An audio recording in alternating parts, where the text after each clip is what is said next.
Welcome everybody. So lovely to have you with us. My name's Jennifer Nadel and I'm the co-founder and co-director of Compassion in Politics. And I'm really thrilled that we have got Alex Evans with us, the author of The Myth Gap: What Happens When Evidence and Arguments Aren't Enough, which was published by Penguin in 2017. It's a book about the power of deep stories to overcome political polarization and unlock systemic social and political change. A year later, in 2018, he founded the Collective Psychology Project, which is how we meet, but more of that later. Alex is also a senior fellow at New York's University's Center on International Cooperation and was a campaign director at Avaaz, the 50 million member global citizens movement, where he ran campaigns on the Brexit campaign, tax havens, and human rights. He's also, as if that isn't enough, been a special advisor to 2 UK cabinet ministers, a policy expert in the UN Secretary General's office, and research director for the Business and Sustainable Development Commission. Alex Evans, welcome to the Compassion in Politics live podcast. It's great to have you here. Thank and welcome also to all our audience members. So Alex, to start with, the myth gap. What is the myth gap? Well, the myth gap is, first of all, it's not my phrase. It was actually coined by a guy called Jonas Sachs in California, and I used it with his permission, I hasten to add. But the myth gap in my book is the idea of that once upon a time, we were united by shared deep stories, the kind that we call myths. Some of them were religious, some of them were about heroes and quests, but all of them in different ways had very deep truth to tell us about the human condition. They were a bit like kind of magnetic north, if you like. They told us what's important and showed us sides of our own nature that we might often prefer not to look at. But in modern times, myths haven't fared that well. And that's largely because in our kind of rational age, we've decided that things are either literally true in the scientific sense, or they're not true at all. So if you look up myth in the thesaurus, it's in the same entry as words like fabrication and bunk. And the problem with that is that there is real danger when we find that those shared stories that used to hold us together and give us meaning have receded from our lives. It's something that the psychotherapist Carl Jung understood very well in the run-up to the First World War, where he warned about the dangers of the person who thinks they can live without myth. And, you know, in lots of ways, the 20th century is full of how anti-myths started to seep in and fill the gap. One of those, obviously, is things like the idea that you are what you buy. There are also kind of very corrosive us and them sort of myths, like white supremacy, for example. And now as well, you know, we're full of this period where, you know, there's them and us stories everywhere you look. Like, you know, look at the Brexit referendum or Trump's victory in 2016, and the extent to which narratives took hold about a shadowy, threatening other and the need to build bigger walls to keep them out. So those are sort of the examples of some of the stories that can take hold when we don't have the right kind of myth, the sort that brings us together rather than dividing us. And of course, religion, I know you write, is one of the things that gave us those myths. So how connected is this with religion sort of falling away as an important fabric in society? Right. I mean, I think it's a really big deal. Obviously, religious observance is now in very steep decline in most developed countries. And, you know, I mean, I think there's good reasons why religion is in decline. There's, you know, we needn't go through them, but there's all sorts of reasons why people are less observant than they used to be. But I think that what should concern all of us is that, if you like, religion-shaped hole that leaves behind, because religion is one of the key sets of institutions that we've looked to historically to give us not just a sense of meaning, but also a sense of what unites us in spite of all of our diversity. And very often, of course, it's been at the heart of pushing for progressive change. I mean, it's very hard to think of a political movement until the mid-60s that wasn't grounded in faith, whether you're thinking of the civil rights movement in America or Gandhi's movement in India, or back to the abolition of slavery in Britain in the 19th century. These were all rooted in faith. Now, I mean, I don't mean to be starry-eyed about religion, because obviously I'm talking here about religion at its best. And there's plenty of examples of how religion at its worst can be a terrible force for division. I like the quote from Karen Armstrong, the religious writer, who says that religion is like sex. At its best, it can be the most powerful unifying force that humans know. And at its worst, it can be the most harmful and abusive form of interaction. And religions like that, and institutions are human and they come with human flaws. So I'm not being starry-eyed about it, but we are now faced with this question of where do we look for these kind of not just shared stories, but also practices that can show us what we have in common with each other. So the myths have fallen away, which has led to polarization. What about the fact that people do seem to believe in myths? They believe in, you know, a president who has no political experience and other than in game shows and unsuccessful businesses. And yet they voted for him over seasoned, highly experienced, morally proper other candidate. How does that happen? Surely there is a myth going on there. It's just not the one that's right to us. Well, I think you're right, Jennifer. I mean, the whole point about Donald Trump is that he is a very gifted storyteller, not the kind of stories that bring us together, obviously. I mean, quite the opposite. But I think if you look back at Hillary Clinton's campaign in 2016, it wasn't grounded in a resonant story. Instead, it was built much more on facts and evidence. It was a very kind of inside baseball campaign, to use that American phrase. And it reminded me a lot of what climate campaigns were like in the middle of the 2000s, where climate activists assumed, well, the science is on our side, so there's nothing else to say. I mean, case closed, we've won. The IPCC has pronounced, and you know, it's all over bar the shouting. And for a while, that looked like a really good theory of change. I mean, remember 2008, where you had a presidential campaign between two candidates who both agreed that climate change was real and caused by humans, urgent to do something about. It looked like there was going to be bipartisan climate legislation in the US and a big breakthrough at the Copenhagen Climate Summit. And then none of that happened because the Tea Party showed up, mobilizing for war, and just dismantled the political prospects for climate action in the US using a resonant story. And climate activists didn't know what had hit them. And in that situation, they got smart and came back a few years later armed with a kind of papal encyclical and all sorts of resonant stories about, you know, doing the right thing for our grandchildren. It was a totally different playbook. And that was what unlocked the triumph that then took place at the Paris talks in 2015. But sadly, I think the Hillary Clinton campaign in 2016 didn't get that memo, came in with this very dry facts-based campaign, just like the Remain campaign did with the Brexit referendum, by the way. And in both instances, they were just completely outclassed by these, you know, very professional storytellers with their us and them stories.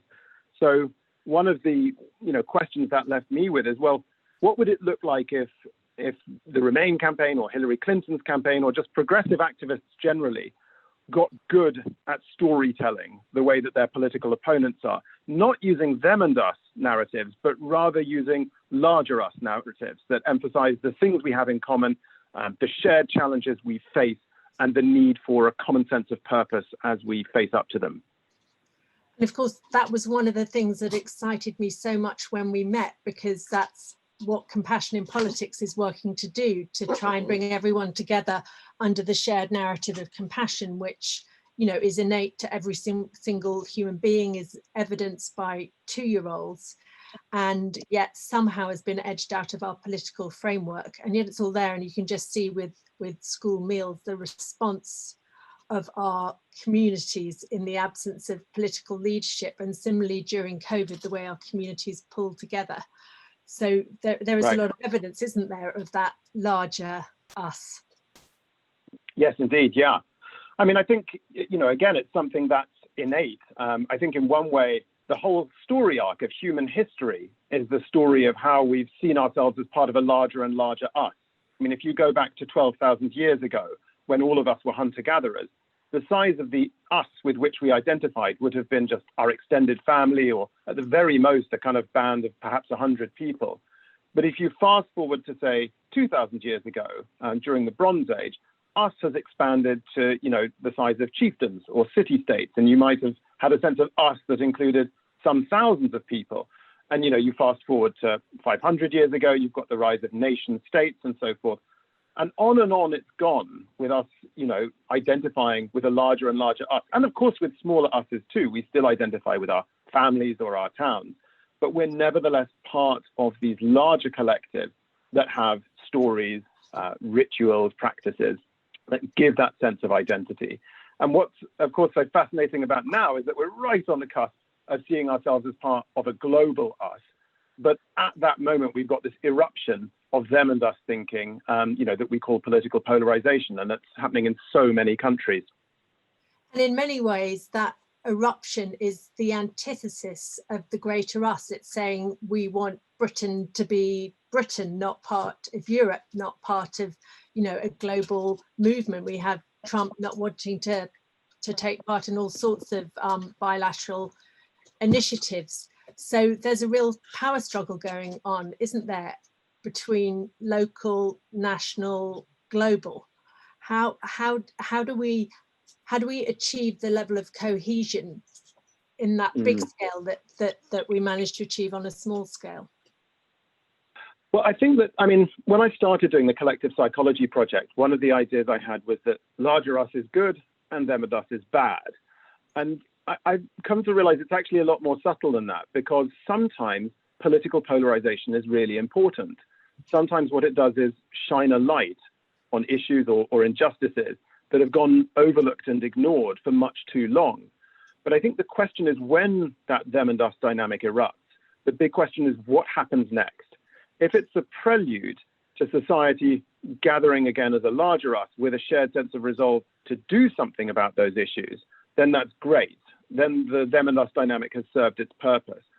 But if instead it's the prelude to the opposite, to a kind of unraveling, to a sort of steady intensification of the them and us dynamics with no resolution, no healing ultimately, then that's really worrying. That's, for example, what happened in the 1930s, to take an obvious example. And so, polarization is not bad, but it really matters that, we attend to it. And I think, one of the starting points I think about a lot is what sort of idea of victory do we have? Because if our idea of what constitutes winning is just defeating our opponent, just running over the other side with a tank, all we're doing is setting up the next conflict. Whereas if we construe winning much more as healing a rift, which involves deep listening as well as staying true to our values, then that's the prelude to something much more hopeful. Now we've jumped ahead onto the psychology project, which is great, but I just wondered, the Psychology Collective, before we go down this road, can you just take a moment to explain what it is and what it does? Yes. So as you mentioned in your introduction, when I was working at Avaz, the kind of online citizens movement, I was running its Brexit campaign. That was the campaign I spent most time on. And over the course of a year doing that, I had this nagging sense that maybe I was part of the problem on political polarization rather than part of the solution. Everybody could see the way that Brexit had become this kind of septic wound at the heart of our body politic. And I just had this uneasy sense, like I'm just making this worse in the campaigning that I'm doing. So I took a sabbatical in 2018, and through a series of strange coincidences, me and my family ended up living in Jerusalem for my wife's job, running an aid program in the occupied territories. And while I was there, obviously the first thing I saw was a form of polarization way more extreme than anything I'd encountered with Brexit. But the thing that fascinated me, and that was ultimately much more hopeful, was meeting trauma psychologists like Gina Ross, for example, who introduced me to the idea that if you want to understand polarization between Israelis and Palestinians, you've got to understand the mental health context. And in particular, the way that everybody on both sides of the divide is living all the time in a low-level state of threat perception. And obviously, each side is worried about different things. The Israelis are worried about terrorist attack or rocket attacks or even invasion. The Palestinians are worried about arbitrary arrest or their house getting demolished or just living under total surveillance. But everyone at some level has some form of what psychologists call continuous traumatic stress. And the symptoms you'd expect with that are things like anxiety, irritability, hypervigilance, where you're constantly scanning the environment for threats, and especially othering, where you blame everything on some kind of archetypal scapegoat. And that seemed, obviously apposite to Israel and Palestine, but also made me think of Brexit or America under Trump or the rise of the far right in Europe. And I really wanted to kind of dig more into that. And when I came back, I, got a small grant from a foundation to let me start looking into this. And, one of the thoughts I first had was, well, there's a risk of overstretching the application of trauma as a lens, because, in the psychiatric sense, trauma is quite specific and it involves fear for your life or fear for serious injury. And that's not going to be true of most voters in the Brexit referendum or in the US election in 2016. But when I started looking into the opinion polling data, what was very clear was anxiety, which is another form of threat perception. So, for example, in America in 2016, one of the strongest predictors of somebody voting for Trump was agreement with the statement that the American way of life is threatened. And, in Britain, it was very similar. And then, of course, the morning after the referendum, Remainers like me woke up feeling like we lived in a foreign country, and that made us feel uncomfortable. And this just made me recognize that threat perception in political terms is a really big deal. And also it's self-amplifying. It's contagious. Once people at one end of the political spectrum start acting on that basis, people on the other end of the political spectrum pick up the threat and they start acting in ways that antagonize the situation. And the stage is set for, as I say, this self-amplifying feedback loop. And particularly, when you have that coupled with very effective, deliberate trolling of democracies of the sort that Cambridge Analytica did, it just left me with the question of how would you inoculate entire societies against this kind of deliberate trolling and create the kind of psychological bandwidth, the emotional intelligence, the empathy ultimately needed for democracy to work. So that's the sort of questions that fascinated me and still fascinates me now. And those are the ones that lie at the heart of the Collective Psychology Project. I love the idea of a vaccine against toxic politics and fear and the trauma that leads to. Have you got any clues as to what that vaccine looks like? How it might work, the elements of it? Well, in the first year of the project, I spent a lot of time talking to two sets of people. One was people who deal with our inner worlds. So that's people like psychotherapists, counselors, faith leaders, psychiatrists, and so on. And then I also spent lots of time speaking to a world that I knew much better, which was people working on outer change in politics and the media and so on. And from all of those conversations, three themes really came out as important to people's ability to, tip, if you like, towards larger us worldviews rather than them and us worldviews, even when faced with threats or perceived threats. And they're what I now call the ABC of collective psychology, and that stands for agency, belonging, and conscious self-awareness. So agency is about whether we feel like we have power in our lives, in our communities, and ultimately in the world. And of course, at the moment, lots of people feel powerless. That's one of the absolute reasons why populism and polarization are flourishing. So it really matters that we feel a sense of agency. And that's the first one. The second one, belonging, is about whether we feel lonely and disconnected, or conversely, whether we feel valued and like we belong. And we know that when we feel lonely, it's terrible for our physical health, for life expectancy, but it also makes us much less empathetic and more prone to extremist views as well. So there again, it really matters that we feel this sense of belonging. And then conscious self-awareness, finally, is about whether we have, if you like, the presence of mind to be able to manage our mental and emotional state. I mean, ultimately what this is about is when you see something that triggers you, that takes you into a sense of threat perception, which might be something on the news or in the street or on social media. Do you have the capacity to choose how to react to that rather than ultimately your amygdala doing it for you and taking you straight into fight or flight mode?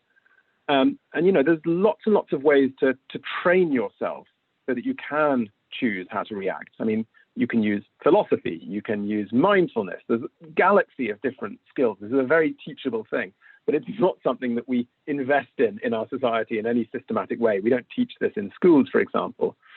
So that ABC, agency, belonging, conscious self-awareness, that I think is where the gold is buried. And the question we're working on now at the project is, well, what sort of systems could be created, ultimately at grassroots level, to provide people with those capacities and those feelings, so that we are starting to inoculate ourselves against the risk of what happens when entire political systems go into fight or flight states. Now we're collecting questions, which I am going to come to in a minute, but obviously, I mean, if you take Maslow's hierarchy of needs, for many of the people that one would want to teach those tools to, hunger, housing, shelter, the very basic building blocks of a safe life aren't there. Is it possible to start to begin to do that, or do we need to attend to physical needs before we can start doing this emotional and psychological work? It's a great question and a really important one, because I can see why, you might hear this sort of ABC framework and think, well, this is a luxury that only people, who have really quite privileged lives are able to afford the time for, or the capacity for. But I don't believe it myself. I mean, my family were Quakers from Yorkshire when you go back a few generations. And, Quakerism, which, I think is sort of wonderful, especially in the way that it operates on the cusp of inner and outer.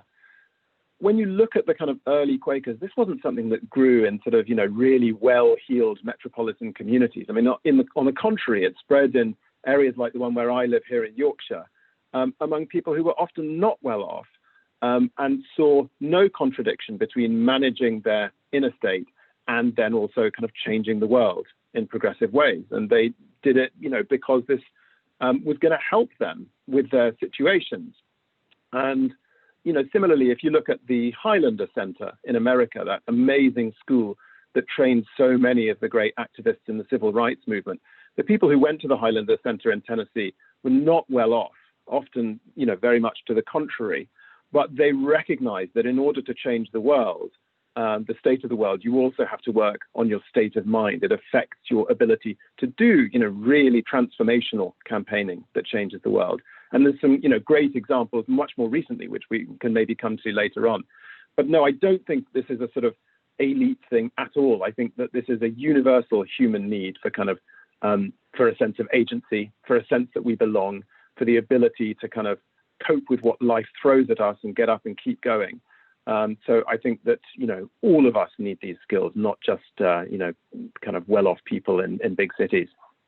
I couldn't agree more, and know people more perhaps than activists and people involved in politics. I mean, the levels of toxicity the moment one enters the political arena and looks at trying to make changes or kind of right our moral ship so that it's actually back on course, one enters a viper's nest, and burnout and reciprocity in techniques of toxicness become apparent. So obviously our politicians need to do it as well, and we're looking to introduce that kind of training, just to know when you're triggered, just to know when you shouldn't be making a decision, when you shouldn't be opening your mouth, to recognize when you're hurt, to be able to step back and soothe yourself before you respond. I mean, politics would be transformed if we had politicians as well as generally, the population at large able to do that. Before I go to our questions, I just had one other question which related to that larger us, smaller us, which is how at this incredibly fractured, polarized time do we create empathy and concern for others who may not be in our home communities? I'm thinking particularly of refugees who, just in the last few years, we've seen from people being heroic rescuers to being criminalized for daring to save human lives. And my father came on the Kinder transport, and I believe that he was trying to flee persecution now to get to Britain, he wouldn't have got here. So I exist because of a level of compassion that seems to be so missing. What are the immediate steps we could do to try and bridge that divide? Right. I mean, I think that in practice, a lot depends on our ability to have an encounter, to actually sort of meet people and listen, because it's much harder to other somebody or just typecast them when you've had that experience. And of course, the headwind that we face there is this problem that sociologists call sorting, which is the trend that, by and large, the people that we work with, that we study with, that we befriend, even that we marry, are often people from very similar backgrounds to our own. I mean, this trend has really accelerated in recent decades. So we all live in these homogenous little bubbles, both online and offline, of people who are like us. And, it becomes harder to feel a sense of, larger us kind of collective identity when we live in these little bubbles.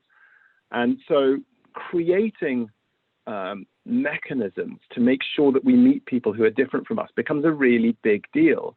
This is what the idea of the National Citizen Service was all about, to make sure that, kids at school have a series of intense experiences over the course of a summer with people from very different backgrounds, because, we know that intense experiences create long-lasting memories and also a sense of kind of shared identity. And that was very much the thinking behind that. With the specific example of refugees, as you say, I mean, I love the work of an NGO called Local Welcome, run by my friend Ben Pollard, which exists to connect people with recently arrived refugees and put them together to just cook a meal together, because they found that actually if they're just having a conversation looking at each other across the table, it's quite intense, especially when people have come from very intense situations that they've had to flee from. Whereas if everyone's cooking a meal together, it's a very kind of human thing, and the conversation flows more easily because you're concentrating on doing something together. But I mean, this is still quite a small program, and it's another one of the sort of things that we need to systematize. It needs to become much more normal. And, looking ahead a few years, I'm really excited about the potential for technology to broker exactly this kind of encounter. There's a lovely story 3 or 4 years ago, I think it was, at the United Nations during General Assembly Week. They had a little stall in the lobby of the UN building where you could put on a virtual reality headset and go, I think it was live and in real time, to a refugee camp on the Syrian border and see what life was like there. And the person running the little stall and handing out these VR headsets was quoted in the New York Times as saying that often when she got the headsets back, they'd be wet with tears because people had been weeping while having these experiences. And I think that, the capacity of technology, which is obviously growing incredibly fast, to give us these very immersive, emotionally real experiences is a big deal, because on the one hand, it can turbocharge our sense of empathy, as for example, in that example, but equally it can turbocharge the opposite. I mean, people will use this for ill and put us in a state of fight or flight like nothing else. So it's yet another reason why it really matters that we develop the capacity to manage our mental and emotional states and make conscious decisions about how to choose to react to stuff, because we've got this avalanche of storytelling superpowers coming our way. And, like every technology ever, it will be used for both good and ill. And we hope very much that you can harness that power to, to really develop those skills that you're talking about. I'm just going to go quickly to some of our questions.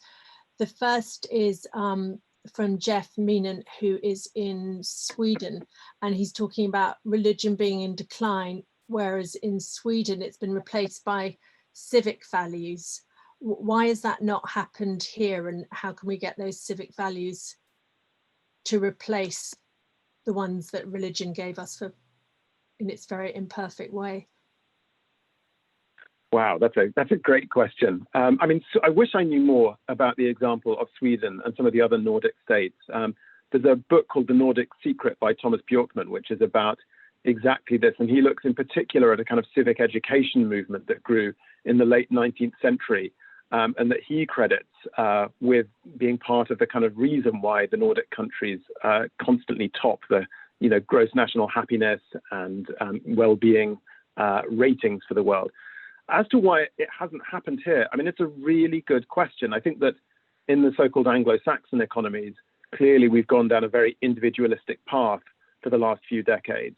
And I think now we're starting to realize some of the limitations of that and the repair work that has to be done, partly as individuals because we all feel so lonely and disconnected and atomized, but also in terms of rebuilding community infrastructure and belonging, in all different kinds of communities. I mean, it's an awfully big job, is the truth. And it's one that we're starting to experiment with at the Collective Psychology Project. We're right now developing the idea of what we're calling the Larger Us course. I've always admired the Alpha course, you know, that evangelical Christian course. And I'm not an evangelical Christian myself, but I do think as an exercise in social franchising, as they call it, you know, a kind of self-seeding model of change, it's been amazingly successful. I mean, millions of people have done this worldwide. It's a phenomenon. And I've always wondered ever since, I tried doing it myself 10 or 15 years ago. And I was left with the idea of, you know, I wonder what it would be like if there was something that looked a lot like this, that was designed in a similar way to kind of, you know, self-seed and be this quite immersive experience, but that didn't rely on just one theology, but, you know, perhaps drew in things from different religions and indeed from secular worldviews. What would that look like? And that's some of what we're playing with this idea of a Larger Us course. And we, you know, we're especially keen to have something that can grow itself, just like Alcoholics Anonymous has grown itself into the thing that it is today, that's changed millions and millions of people's lives for the better. But, you know, as I say, we're starting from a low base. There's an awful lot to do. But, you know, in moments like this, in liminal moments where everything's changing so rapidly, stuff can spread really fast. So I think a lot of this is about just, you know, if we can get the content right and the process design right, just have good ideas sitting on the shelf, as it were, they can spread really quickly when things get volatile. So that's the kind of, that's the hope for us.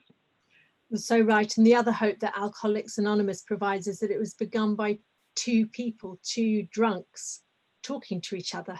So it didn't take anyone with extraordinary qualifications. It didn't need someone with many degrees. It just needed people who had the experience and the power of one person talking to another person. And now we have this extraordinary movement which has saved millions of lives and changed millions of lives. So I think that that's a great model to be taking. And also it's free, doesn't cost money, which is another great thing. So there are ways of circumventing, you know, the obstacles and creating a worldwide movement. I'm just going to jump back to some of these questions.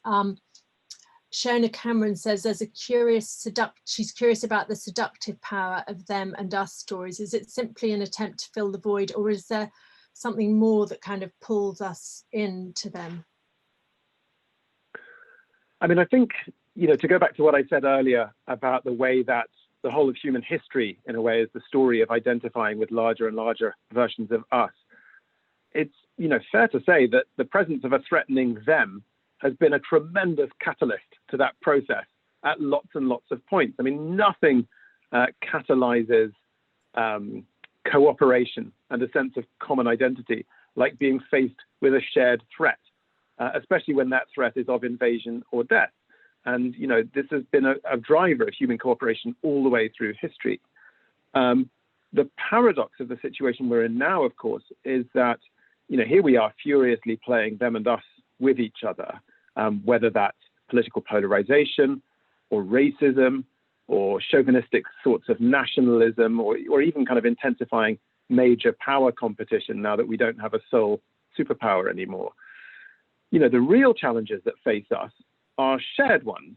They're things like antimicrobial resistance or climate change or the automation of work or a mass extinction event. These are things that require us to come together as a larger us.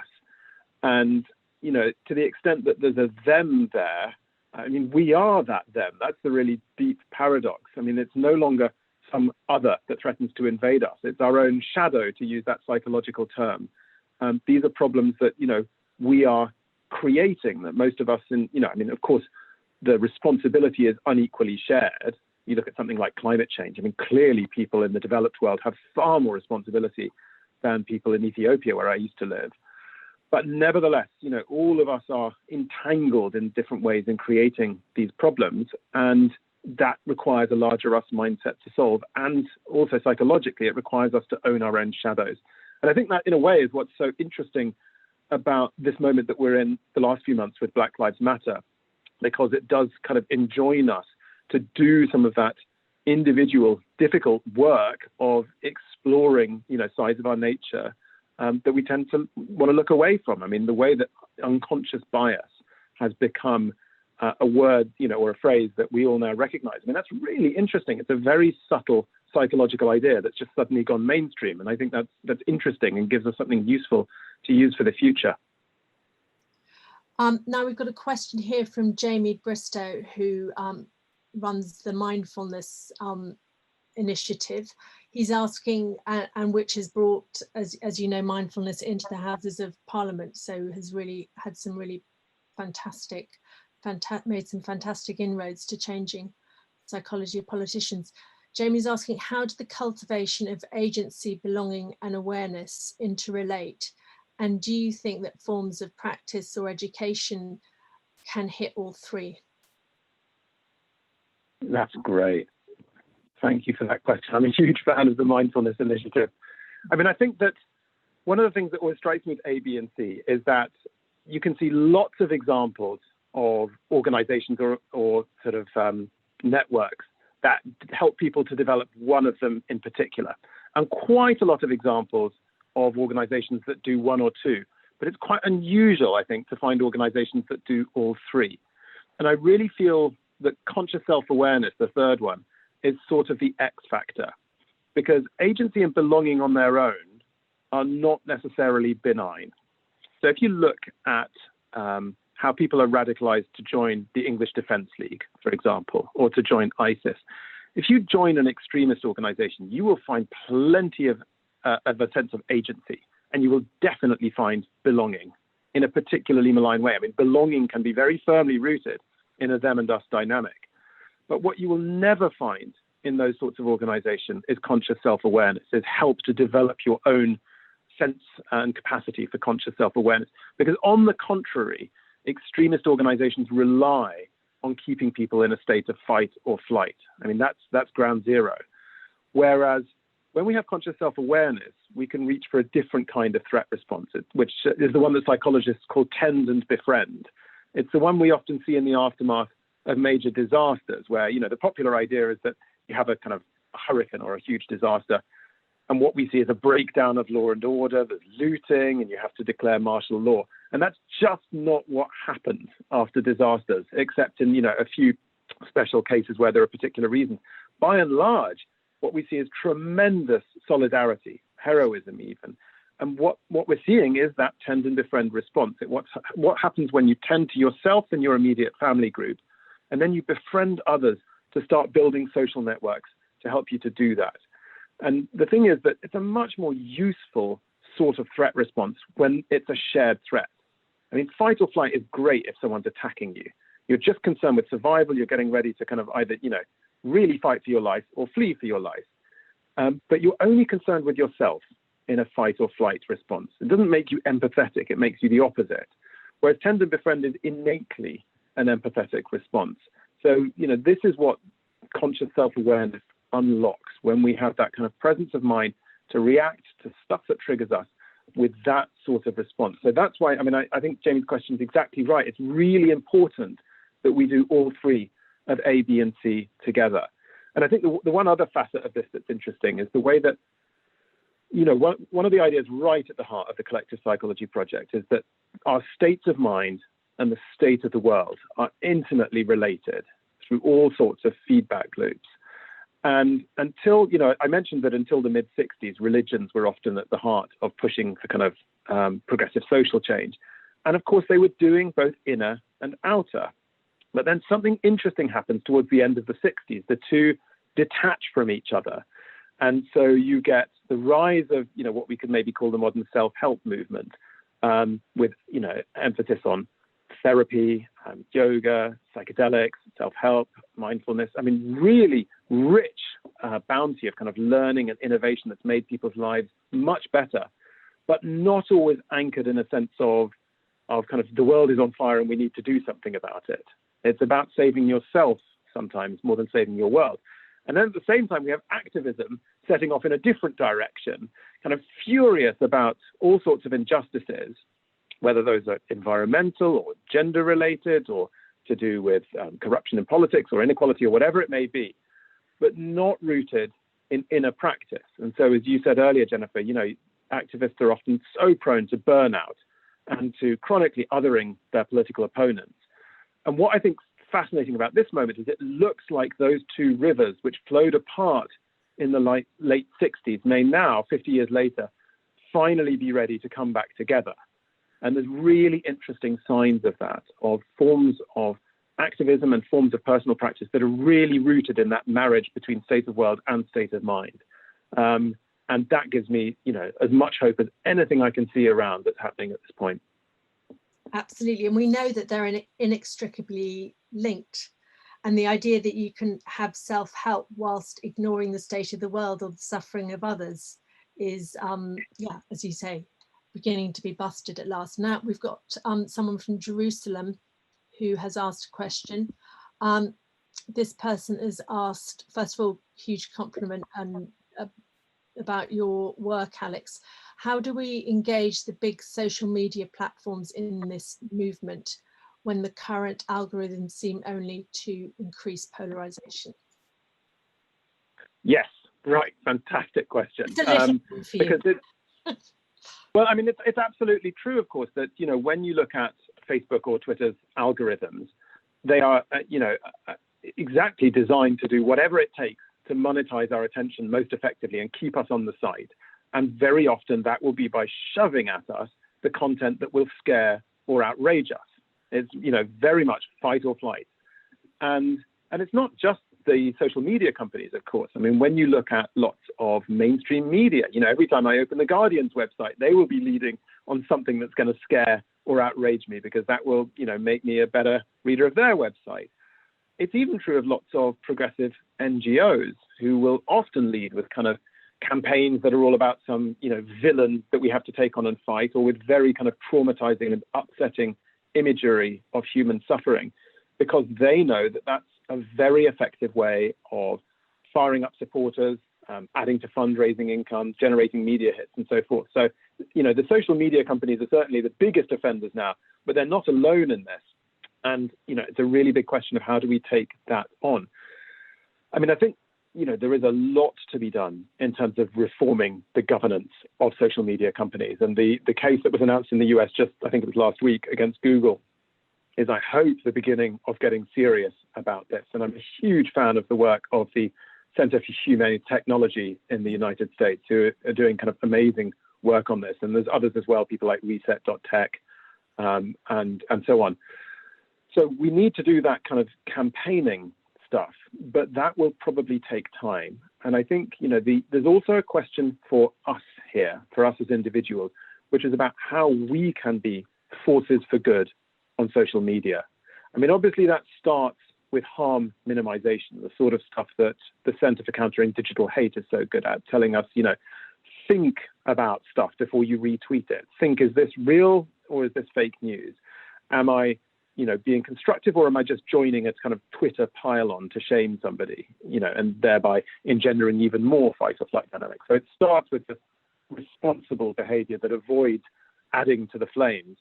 But then I think beyond that, there's amazing scope for us to do good on social media, to be, if you like, active peace builders through our online presence. And if you look at, for example, Build Up in the United States, a peace building NGO with kind of huge experience in places like Kenya that have experienced post-election violence, they're now working with volunteers all over the States, training them up to be online peace builders.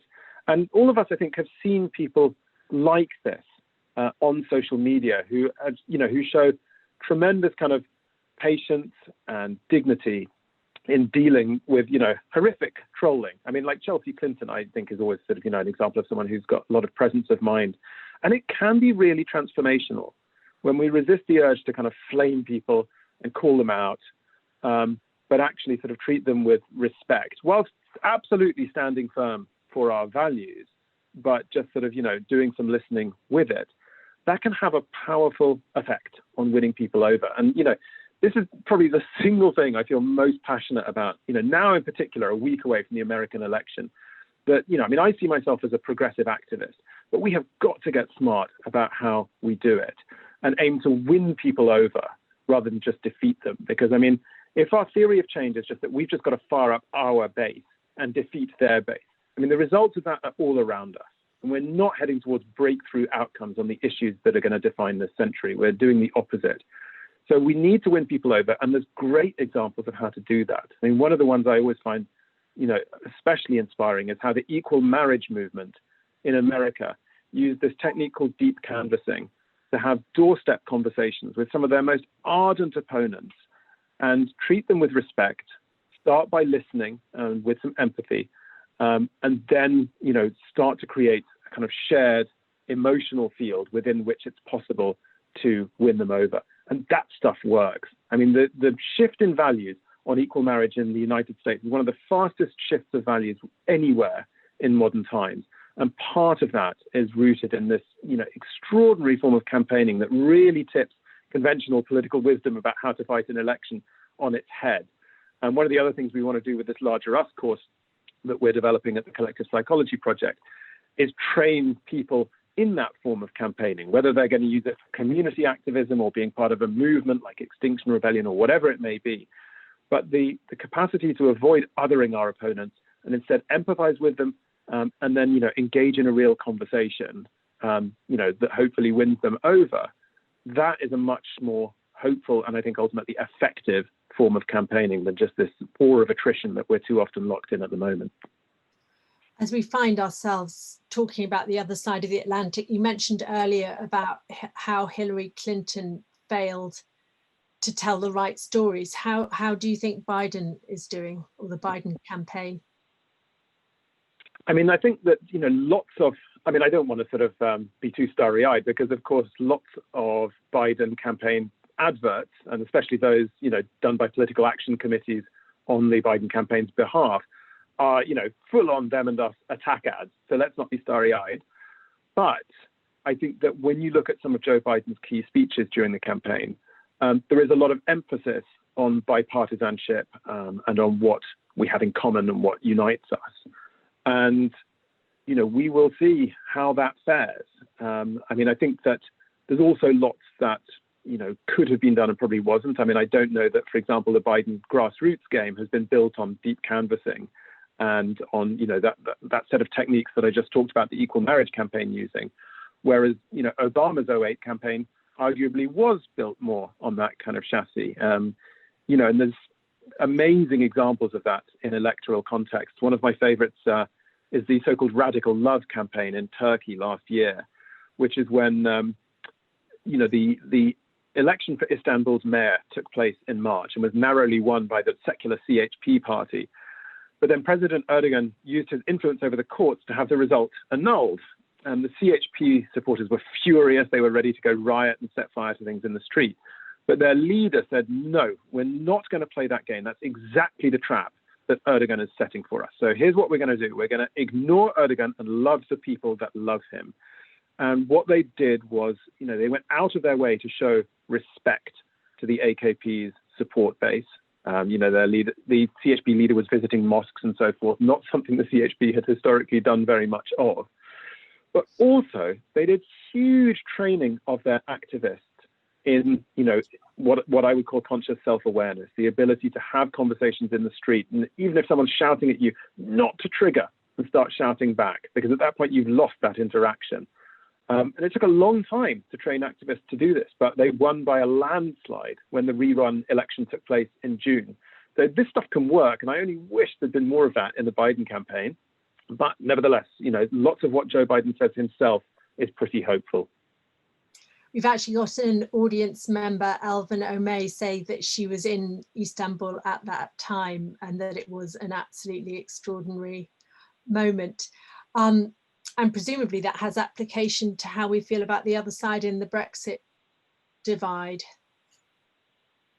Right. And of course, Brexit has now happened. And, that form of polarization has receded a little bit. But there's other forms of polarization ready to kind of, burn into flame once again. When you look at COVID-19, there's a risk of intergenerational polarization, for example. And we've already seen some kind of early signals of that. There's lots of people who would like nothing better than to see a new culture war erupt in Britain. On both sides, I would say, of the political divide. There are sort of, polarizers on each side.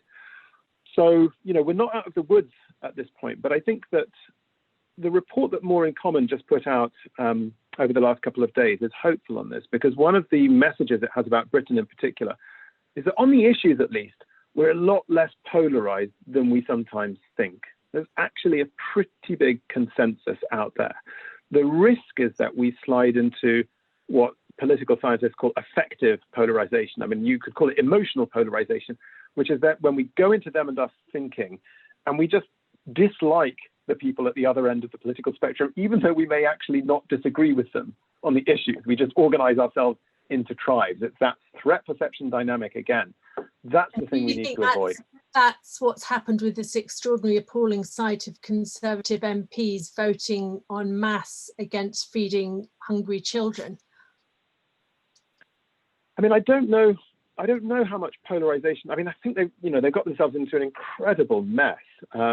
It's kind of worrying, because I felt the same when the government took this hard line against Manchester, and we had that news cycle where it looked like the difference between what Manchester had asked for and what the government was offering was only £5 million. But then the government said, no, right, we've had enough, and then came back with this offer of financial support that was some tens of millions lower, and it just felt like such a sort of unforced error. It felt like lashing out in anger, like a kind of punishment beating rather than a considered policy. And I think this issue with school meals as well feels a bit the same. I mean, it's kind of like, this is not a hugely expensive commitment that's being asked of government. And, the campaign that Marcus Rashford has led has just got so much momentum and it's so clearly cut through across the political divide. It's a very larger us campaign. I mean, when you look at Marcus Rashford's own Twitter feed, it's so hopeful and emphasizing what we have in common and the kind of decency of ordinary people. It's not a them and us campaign at all, but the government seemed determined to kind of mess it up. I think there's a whole other discussion to be had about, the quality of decision making in the government at this point, but I don't think it looks in great shape at this point. And you talked about COVID, and in a minute I'm going to show the short film that we just had made. COVID being a danger of othering and polarization happening within it, but it's also an opportunity, isn't it? Because we have seen that larger us in operation. We've seen communities come together in incredibly difficult times and showing that they do have that value system that is often, unfortunately. Right. And I think that, particularly when you look at the wave of COVID mutual aid groups that sprung up during the first lockdown, amazingly hopeful. But of course, one of the things that's interesting about what happens after disasters is that they tend to go through distinct phases. And after the initial shock, you often get what's called a honeymoon period. And, things like mutual aid groups happen then. People sort of think, oh, it's really great that we're coming together. And they feel a big sense of agency and belonging, like we can beat this thing. But then typically that honeymoon period gives way to a so-called disillusionment period. And it's when fatigue really sets in. People start to feel exhausted by the sort of ongoing nature of the crisis, financial, health worries crowd in, just lack of time. And people at that point can get very, very deeply disillusioned as they realize that some things are never going to go back to normal. And ultimately that gives way to a reconstruction phase where people recover a sense of agency, often with a story about why this has happened or about, ways in which we've come together to get through this. And that can be a very hopeful time, but it can take, a long time to get to that reconstruction phase. It can take a couple of years after a disaster. And I think all of us feel like, we're in the disillusionment phase at this point. It is exhausting the way it's all happening all over again. And now it's winter as well. But, in those moments, we still have choices about how to react. We still have agency. We still, have those networks of belonging that sprung up during the first lockdown. And we still have the ability to kind of choose our own mental and emotional states and help others to choose theirs. So there's still, lots that we can do. And I think just, as we kind of ready ourselves for this tough period, I'm sort of reminded again of, how Build Up kind of created this troupe of online peace builders. And I think that, all of us can be amazing forces for good in this moment. And, attending to state of mind as well as state of world is where all of that begins. That is a wonderful, wonderful note to finish our conversation, so we can all go out and be peace builders. Alex, thank you so much. I just love the way you're working. I love what you're doing, and it fills me with hope. And from the responses we've seen in the Q&A section, it feels like you've inspired a lot of people. So thank you. We will be having our next Compassion in Politics live conversation next month on the 25th of November. And those of you who are kind enough to have given us your email addresses, we will send you the details of that through. But we will be speaking to an amazing film director and human rights activist who made an extraordinary film about the honour killing of a British Kurdish woman. So I hope you will join us for that. And you can find out more about Alex's work by going to the Collective Psychology Project. Thanks so much. Goodbye, everyone.